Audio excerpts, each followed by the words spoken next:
नमस्कार रसिक मित्रांनो,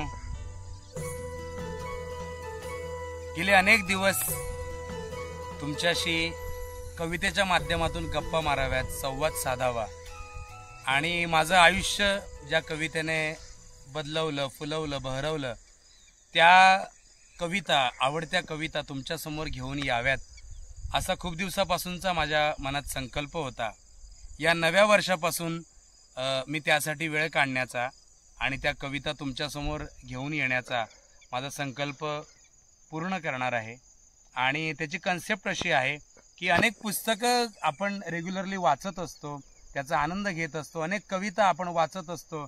शब्दशः मी असं म्हणेन की कवितेवर प्रेम करणारी माणसं, आपण जी कविता वाचतो, जी कविता आपल्याला आवडते ती कविता आपण शब्दशः अक्षरशः जगत असतो। पण जगण्याच्या या गडबडीमध्ये त्या कवितांचा आस्वाद घेणं, त्यांचा आस्वाद आपल्या समविचारी रसिकांपर्यंत पोहोचवणं कुठेतरी राहून जातं। गेले अनेक दिवस पुस्तक प्रकाशनाच्या व्यापात असताना अनेक कविता संग्रह मी वाचतोय, या आधी पण वाचलेत आणि पुढे पण वाचणार आहे। तर एका सिरीजच्या माध्यमातून मुक्काम पोस्ट कविता हे जे माझं चॅनल आहे, जो कार्यक्रम आपण ज्याचे 30 प्रयोग आपण केले आणि ज्याचे अनेक व्हिडिओ मुक्काम पोस्ट कविता या यूट्यूब चॅनलवर उपलब्ध आहेत, त्या चॅनलच्या माध्यमातून एक नवी सिरीज मी मध्यंतरी आणली होती। त्याचं नाव होतं काव्य गप्पा। त्या काव्य गप्पाच्या निमित्ताने मी मराठीतल्या 10 नव्या आणि जुन्या पिढीतील कवींशी संवाद साधला आणि त्या गप्पा, मुलाखती, त्यांच्या मनातली कविता, त्यांचं कवितेविषयीचं चिंतन, त्यांचं कविता जगणं मी तुमच्यासमोर उलगडलं। आणि त्या सिरीज नंतर अनेक दिवस एक सिरीज माझ्या मनामध्ये होती, ती म्हणजे एक एक कविता संग्रह घ्यायचा आणि त्या कविता संग्रहातल्या आपल्याला आवडणाऱ्या कविता आपण रसिकांना त्या माध्यमातून शेअर करायच्या। कवितेवर प्रेम असल्यामुळे कविता वाचणं, कविता अनुभवणं, कविता जगणं हे पहिल्यापासून आवडत आलेलं आहे। पण प्रकाशक म्हणून कार्य करताना, प्रकाशक म्हणून काम करताना या कवितांचा आस्वाद घेत जगणं ही जी माझ्या जगण्याची प्रायोरिटी आहे ती कुठेही कधीही बाजूला गेली नाही। फक्त या सिरीजच्या माध्यमातून मी मला आवडलेले कविता संग्रह, काही जुन्या पिढीतले, काही नव्या पिढीतले तुमच्यासोबत शेअर करणार आहे। आणि या सिरीजचं नाव असेल कविता जगताना आणि त्याचा पहिला एपिसोड अर्थातच नव्या वर्षाच्या निमित्ताने मी माझ्या गावी आलेलो आहे। आणि त्या गावी या हिरव्या रानामध्ये माझ्या पाठीमागे तुम्ही पाहताय गव्हाचं रान आहे, माझ्या डावीकडे तुम्ही पाहताय ज्वारीचं रान आहे आणि डावीकडे सूर्य मावळतीकडे झुकलेला आहे, पश्चिमेकडे झुकलेला आहे। आणि या सगळ्या वातावरणामध्ये मला अतिशय आनंद होतो। या सिरीजमधलं पहिलं पुस्तक, पहिली कविता मी ज्यांची उलगडणार आहे त्या कवींचं नाव आहे नादो महानोर आणि त्या पुस्तकाचं नाव आहे रानातल्या कविता। तर या संग्रहाबद्दल मी काय बोलू, म्हणजे माझं जगण्यावरचं जे प्रेम आहे किंवा माझं शेतावरचं जे प्रेम आहे, माझं मातीवरचं जे प्रेम आहे, माझं माझ्या कामावरचं जे प्रेम आहे ते मला अनेक कवितांनी दिलेलं आहे। म्हणजे कवितांनी खऱ्या अर्थाने माझ्या जगण्याला आकार दिलेला आहे। म्हणजे जगण्यावर माझी जी अढळ निष्ठा किंवा अढळ प्रेम आहे ते मला पाडगावकरांच्या अनेक कवितांमधून मिळालेलं आहे। किंवा माझ्या स्वभावामध्ये जी बंडखोरी आहे ती मला नामदेव ढसाळ असतील किंवा अशा अनेक कवींकडून मला मिळालेली आहे। आणि अगदी माझं शेती मातीवरचं प्रेम मला ज्या कवितांनी शिकवलं, ज्या कवितांनी मला दिलं, ती कविता अर्थातच नादो महानोर यांची आहे। त्यामुळे मला असं वाटलं की कवितेची ही नवी सिरीज, कवितेचा हा नवा अध्याय नादो महानोर यांच्या रानातल्या कविता या कविता संग्रहापासून सुरू करावा। या सिरीजमध्ये मी खरं तर फक्त मला त्या संग्रहामधल्या आवडलेल्या कविता वाचणार आहे।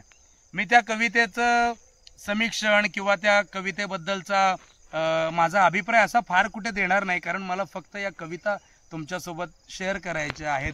ते वाचताना मला जो आनंद होतो, मी ज्या प्रकारे बहरतो, तो आनंद मला तुमच्यासोबत शेअर करायचा आहे। त्यामुळे कुठेही मी याची पुस्तकी समीक्षा कधीही करणार नाही।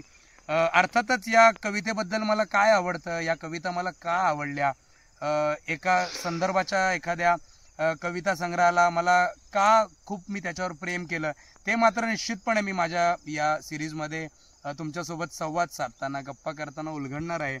आणि त्यामुळे मी नादो महानोरांच्या या कविता संग्रहाविषयी इतकंच म्हणेन की ज्या कविता संग्रहाने नादो महानोरांना खऱ्या अर्थाने ओळख दिली तो हा कविता संग्रह आहे।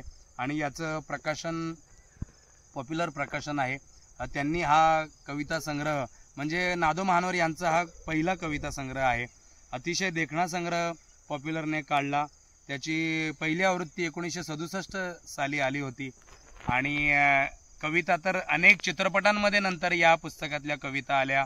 नादो महानोरांनी अनेक कार्यक्रमात या कवितांचं सादरीकरण केलं.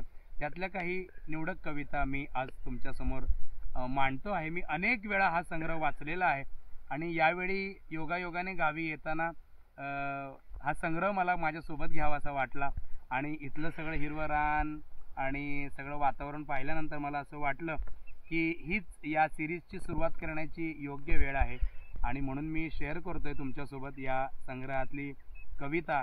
म्हणजे खरी कविता जी असते ना ती माणसाच्या खऱ्या जगण्यातून आणि अनुभवातून आलेली असते. आणि नादो महानोरांबद्दल आपल्याला माहिती आहे, ते औरंगाबादच्या अजिंठा वेरूळ लेण्यांच्या पायथ्याशी एक गाव आहे, तिथे राहिलेले आहेत. तिथे त्यांचं अनेक दिवस वास्तव्य होतं अगदी शेवटपर्यंत. आणि त्या सगळ्या रानावनात ते स्वतः शेतकरी म्हणून आयुष्यभर जगलेले आहेत. त्या सगळ्या रानावनात ज्वारी असेल, जोंधळा असेल, माती असेल, हिरवी सगळी झाडं असेल, सीताफळ असेल, केळी असे माझ्या शेताच्या आजूबाजूला मी शेती करताना जे संदर्भ मला दिसतात ते सगळे संदर्भ मला त्यांच्या कवितांमध्ये सापडतात. आणि त्यांची कविता वाचताना मला जे सगळे संदर्भ मिळतात ते माझ्या शेतामध्ये काम करताना, शेती करताना मला अनुभवायला येतात. त्यामुळे मला ही कविता माझ्या मनाच्या खूप जवळची अशी वाटते. मी सादर करतो यातली पहिली कविता तुमच्या समोर. अर्थातच त्याला एक मातीचा उत्कट असा गंध आहे अशी ती कविता आहे. बघा तुम्हाला कशी वाटते. फुलात नाली पहाट ओली, क्षितिजावरती चंद्र झुले. फुलात नाली पहाट ओली, क्षितिजावरती चंद्र झुले. नभात भिजल्या केशरियाचे, रंग फुलांवर ओघळले. रंग फुलांवर ओघळताना असे जुईला लदबदले. रंग फुलांवर ओघळताना असे जुईला लदबदले.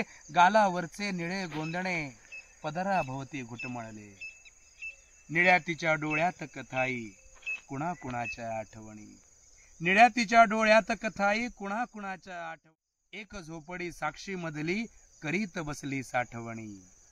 अशी झोपडी बोल घेवडी, पांथस्ताचा पाय अडे. अशी झोपडी बोल घेवडी, पांथस्ताचा पाय अडे. दाट जोंधळ्या रानामधला, हुरडा पाहून भूल पडे. आज तिने कुठल्या सजणाला, दूर नभातून बोलवले.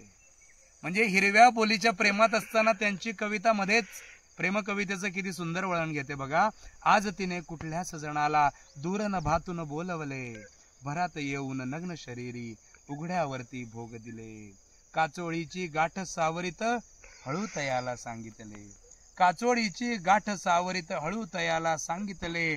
तिच्या पोटी 5 घडीचे, लख चांदणे अवघडले. फुलात नाली पहाट ओली, कळीत केशर साकळते. शेवटी काय म्हणतात महानोर बघा. फुलात नाली पहाट ओली, कळीत केशर साकळते. गंधवतीच्या मनात राजस, एक पाखरू गिरगिरते. गंधवतीच्या मनात राजस, एक पाखरू गिरगिरते. म्हणजे नादो महानोर जेव्हा या रानावनात फिरतात तेव्हा ते जुईच्या फुलांकडे एक प्रेयसी म्हणून बघतात, तेव्हा ते बाभळीच्या झाडाकडे एक प्रियकर म्हणून बघतात. आणि त्यांची जी एक निसर्गाची अशी संवाद भाषा आहे ती त्यांच्या कवितेतून अशी आपल्याला ओसंडून वाहताना दिसते. आणि खूप त्याच्यामध्ये जो गोडवा आहे, जो मातीचा गंध आहे, तो आपल्याला अगदी मनापासून जगावासा वाटतो.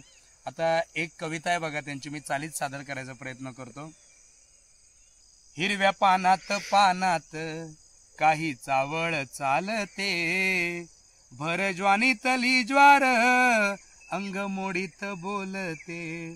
शेत गव्हाचे पिवळे. आता हे हिरवं शेत आहे, पण जेव्हा हा गहू वाढतो आणि पूर्ण त्याची वाढ होते आणि नंतर तो सुकायला लागतो तेव्हा त्याचा रंग पिवळा होते. काय म्हणतायत महानोर. शेत गव्हाचे पिवळे, जरा नशेत झुलते. शेत गव्हाचे पिवळे, जरा नशेत झुलते. आणि साळीचे उगाच अंग शहारून येते. पोटऱ्यातल्या गव्हाचे हसू ओंब्यात दाटते. पोटऱ्यातल्या गव्हाचे हसू ओंब्यात दाटते. केळ कातीव रूपाची छाया पाण्यात शोधते. आणि शेवटी काय म्हणतात, हिरव्या पानात पानात काही चावळ चालते, कशी बोलता बोलता अवेळीच सांज होते, कशी बोलता बोलता अवेळीच सांज होते. म्हणजे इतका सुंदर माहोल आहे बघा. ही कविता मी म्हणतोय आणि माझ्याकडे सूर्य मावळतीला चाललेला आहे, माझ्या डावीकडे सूर्य मावळतीला चाललेला आहे. तर अशा सगळ्या या कविता आहेत बघा. एक पुन्हा सुंदर हिरवीशी शीळ अशी कविता आहे बघा त्यांची.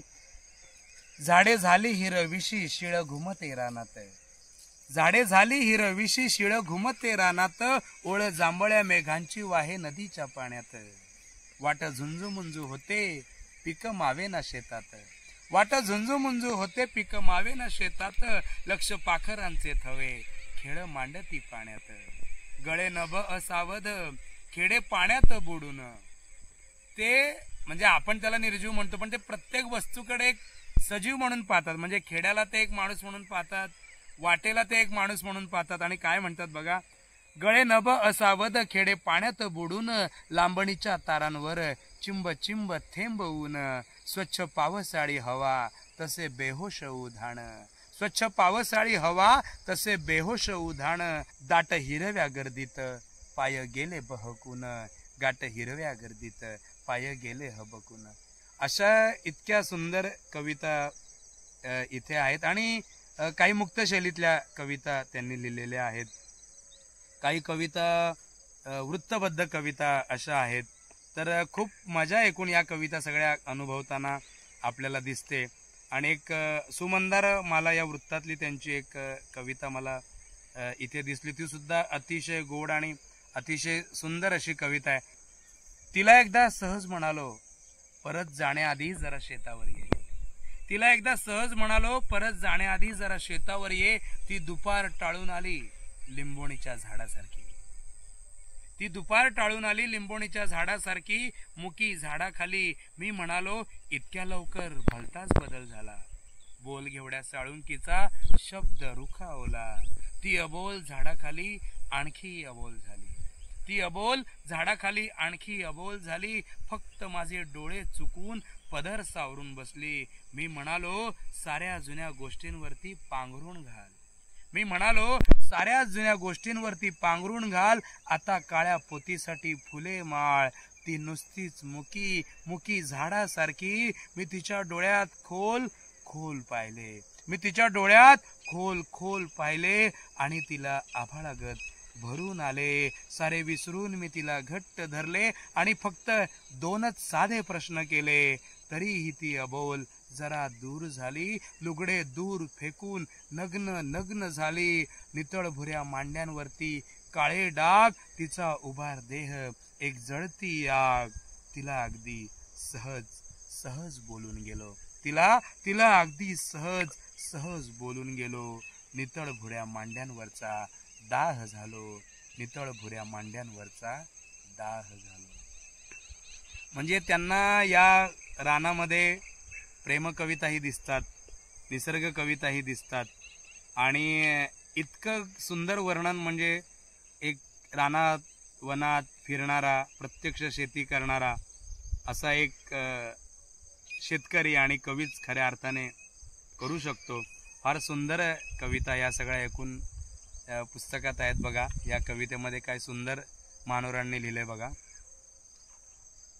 दिवे लागणीची वेळ रोज अंगण हिंदळ, दिवे लागणीची वेळ रोज अंगण हिंदळ, नव्या गर्भार पोरीची काही कानात चावळ, ओले हळदीचे अंग पोरी खेळण्यात दंग, ओले हळदीचे अंग पोरी खेळण्यात दंग, ओट्या वरल्या डोळ्यात जुने घोटाळले छंद, असा धिंगाणा घालती रोज वाऱ्याला भरती, असा धिंगाणा घालती रोज वाऱ्याला भरती, सारे कळू आले तरी पोरी जिम्माच खेळती, सारे कळू आले तरी पोरी जिम्माच खेळती, दिवे लागणीची वेळ असा रंगलेला खेळ. बघा वेळ कोणती आहे बघा, दिवे लागणीची वेळ असा रंगलेला खेळ, ओट्या वरल्या डोळ्यांना झाली उन्हाची का वेळ, ओट्या वरल्या डोळ्यांना झाली उन्हाची का वेळ. एक एक त्यांचे शब्द म्हणजे असे आहेत बघा. जरा अस्मान झुकले, शुभ्र तारकांचे झेले, क्षितिजाचे रंगरेखा संथ पाण्यात न्हालेले, रान मुकाट झालेले, पक्षी पंखात मिटले. बघा मी कविता म्हणतोय आणि माझ्या मागे पाखरांचा आवाज आहे. रान मुकाट झालेले, पक्षी पंखात मिटले, हळू चाहूल घेताना पाणी दांडात हसले, जरा आसमान झुकले, स्वर मेंदीत भिजले, ऊस मळ्याच्या गर्दीत डोळे पाऊल चुकले, अशी लखाकली बोर अंगभर चंद्रकोर, अशी लखाकली बोर अंगभर चंद्रकोर, ऊस मळ्याच्या गर्दीत थोडे सांडले केशर, ऊस मळ्याच्या गर्दीत थोडे सांडले केशर. आता हे केशर काय आहे, ही लखाकणारी बोर काय आहे, या सगळ्या प्रतिमांचा आणि नादो महानोरांच्या कवितांचा अर्थ तुम्ही समजून घ्या. काय सुंदर कविता आहे बघा. विस्तीर्ण नदीचा काठ पसरली दाट फुलांची नक्षी, गर्दीत हरवली वाट कुणी सैराट बावरा पक्षी, पाण्यात एक सावली हले बाहुली थरकते ऊन, पाण्यात एक सावली हले बाहुली थरकते ऊन, ही मालन म्हणते गान चंद्रमाळून बहकते रान, झाडीत हूल भितरते, झाडीत हूल भितरते, गंध विखरते फुलांची नक्षी, गर्दीत हरवली वाट कुणी सन्नाट बावरा पक्षी, गर्दीत हरवली वाट कुणी सन्नाट बावरा पक्षी. तर अशा अनेक कविता या संग्रहामध्ये आहेत आणि त्या इतक्या सुंदर आहेत. सीताफळीच्या झाडांना त्यांनी या कवितांमध्ये गुंफलेलं आहे. स्वप्न हिरवळ उतट गोऱ्या हाती हिरवा चुडा, हिरव्या चोळीच्या रंगास हासे अंगठीचा खडा, काय करू बाई आता जीव माझा उधाणला, कळ्या फुलांच्या पाहून रंग गालीचा भिजला, चांदण्याचं फुल गाली गंध फुलात राहिना, चांदण्याचं फुल गाली गंध फुलात राहिना, चंद्रमण्यांचा मोहर हर्ष घटात मावेना, शृंगारले मन माझे लक्ष करून सोहळे. काय म्हणतात महानोर, शृंगारले मन माझे लक्ष करून सोहळे, डोईच्या ग घागरीला कसे सांगू मी डोहाळे, डोईच्या ग घागरीला कसे सांगू मी डोहाळे. तर अशा सगळ्या कवितांनी नटलेला आणि बहरलेला असा हा संग्रह कवितेवर प्रेम करणाऱ्या प्रत्येकाने खऱ्या अर्थाने वाचायला हवा आणि जगायला हवा, इतका तो सुंदर आहे. आणि यामध्येच ती महानोरांची आपण म्हणतो ना, त्यांच्या म्हणजे ती कविता आठवली की महानोर आठवतात आणि महानोर आठवले की ती कविता आठवते. ती कविता सुद्धा याच्यामध्ये आहे, ज्यामध्ये महानोर असं म्हणतात, या नभाने या भुईला दान द्यावे, या नभाने या भुईला दान द्यावे, आणि या मातीतून चैतन्य गावे, कोणती पुण्य अशी येती फळाला, जोंधळ्याला चांदणे लखडून जावे. या नभाने या भुईला दान द्यावे आणि माझ्या पापणीला पूर यावे, या नभाने या भुईला दान द्यावे आणि माझ्या पापणीला पूर यावे, पाहता ऋतुगंध कांती सांडलेली, पाखरांशी खेळ मी मांडून गावे, गुंतलेले प्राण या रानात माझे. किती संपत्ती आपण कमवत होतो आयुष्यामध्ये, आणि नादो महानोर आपल्याला कोणती संपत्ती समृद्धी सांगतात बघा. गुंतलेले प्राण या रानात माझे, फाटकी ही झोपडी काळीज माझे, गुंतलेले प्राण या रानात माझे, फाटकी ही झोपडी काळीज माझे, मी असा आनंदुनी बेहोश होता, शब्दगंधे तू मला बाहूत घ्यावे, शब्दगंधे तू मला बाहूत घ्यावे. आणि शेवटी ते असं म्हणतात, ह्या शेताने लळा लाविला असा असा की, ह्या शेताने लळा लाविला असा असा की, सुख दुःखाला परस्परांशी हसलो रडलो, आता तर हा जीवचा अवघा असा जखडला, आता तर हा जीवचा अवघा असा जखडला, मी त्याच्या हिरव्या बोलीचा शब्द जाहलो, मी त्याच्या हिरव्या बोलीचा शब्द जाहलो. अशा अनेक सुंदर कविता याच्यामध्ये आहेत. एक कविता याच्यामध्ये आहे ती जी आम्हाला 10वीला अभ्यासाला होती आणि त्यामध्ये नादो मानोरांचं जगणं आलेलं आहे. काय लिहितात बघा ते. मीच माझा एककल्ली एकटा चालीत गेलो, मीच माझा एककल्ली एकटा चालीत गेलो, आड वाटेने पिसाटाच्या परी बेहोश झालो. ना कुठे आधार आणिक ना गतीला अंत होता, ना कुठे आधार आणिक ना गतीला अंत होता. मात्र पायींच्या बळाला जागता आवेग होता. नाक्षिती होती कशाची मी मला उधळीत गेलो, नाक्षिती होती कशाची मी मला उधळीत गेलो. अंधुळीच्या लक्तरांची लाज गुंडाळून आलो. मज कळेना चालताना दुःख कैसे फूल झाले, मज कळेना चालताना दुःख कैसे फूल झाले. अनकुणाचे दिव्य आशीर्वाद मज घेऊन आले. अक्षरे चुरगाळीत आम्ही अमृताचे कुंभ प्यालो, अक्षरे चुरगाळीत आम्ही अमृताचे कुंभ प्यालो. अन उद्याच्या जीवनाची सांगता घेऊन आलो. नादो मानोरांचं आयुष्य आपण जाणतो, ज्या प्रकारे ते त्यांचं आयुष्य रानावनात शेतात जगलेले आहेत, ते त्यांचं सगळं जगणं या कविता संग्रहामध्ये आलेलं आहे. मी तुम्हाला विनंती करेन, तुम्ही नक्की हा संग्रह मिळवा, वाचा. पॉप्युलर प्रकाशनाकडे तो उपलब्ध आहे आणि अतिशय सुंदर पद्धतीने जगण्याला आपल्या एक नवा आयाम देणारा आणि हिरवाईने चिंब करणारा असा हा संग्रह आहे. तुम्ही नक्की वाचा.